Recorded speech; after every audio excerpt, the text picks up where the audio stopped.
ankle eversion, positional isometrics. So eversion is if I'm here and I'm lifting up the outside of my foot.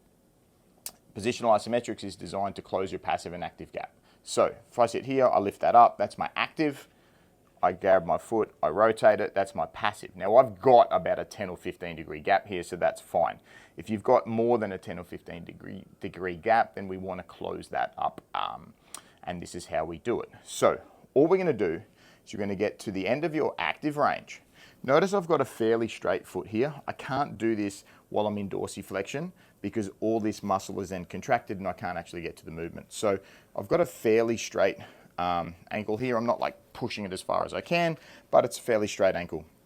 So what I'm going to do here is I'm going to actively pull into obviously the end of my active range.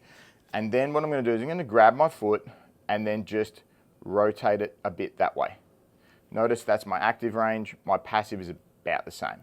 So let's just say for argument's sake, this was your active range. Just grab your foot, rotate it about 10 or 15 degrees and hold here.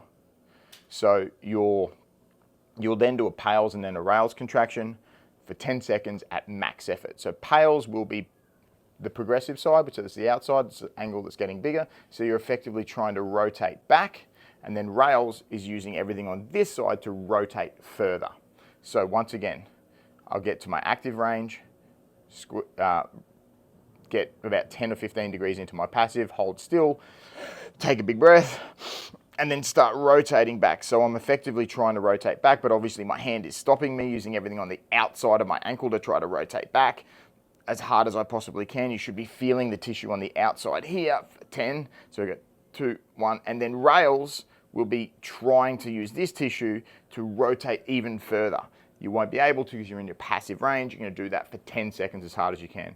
Once you've done that, rotate another 10 or 15 degrees and then do it again. So you're doing 1 rep at every 10 to 15 degree increment from your active to your passive range. The only thing I'll say here is if you've got about a 30 degree gap, you'll do 2 reps. So you go 10 to 15 degrees, another 10 or 15, then you'll be at the end of your passive range. If you've got 60 degrees, which you probably won't on here, but that would be 4 reps. Only thing I'll say is when you get to the end of your passive range, just get to the end. Like, don't force it, because the reason we're doing this is you've got too big a stretch. We don't want to make more stretch. So it's just active, go to passive, and then another, and then just go to the end. So as soon as you stretch and you feel that's the end, just hold still, don't force more. Enjoy. Oh, one thing I'll point out is you should have about a 10 or 15 degree gap between your active and passive range. So as you're doing this through your program, if you get to a point as you're setting up, you're like, right, there's my active, there's my passive, you get to a point where it's now 10 or 15 degrees, or say 15 degrees, let us know, because you'll be done with this exercise.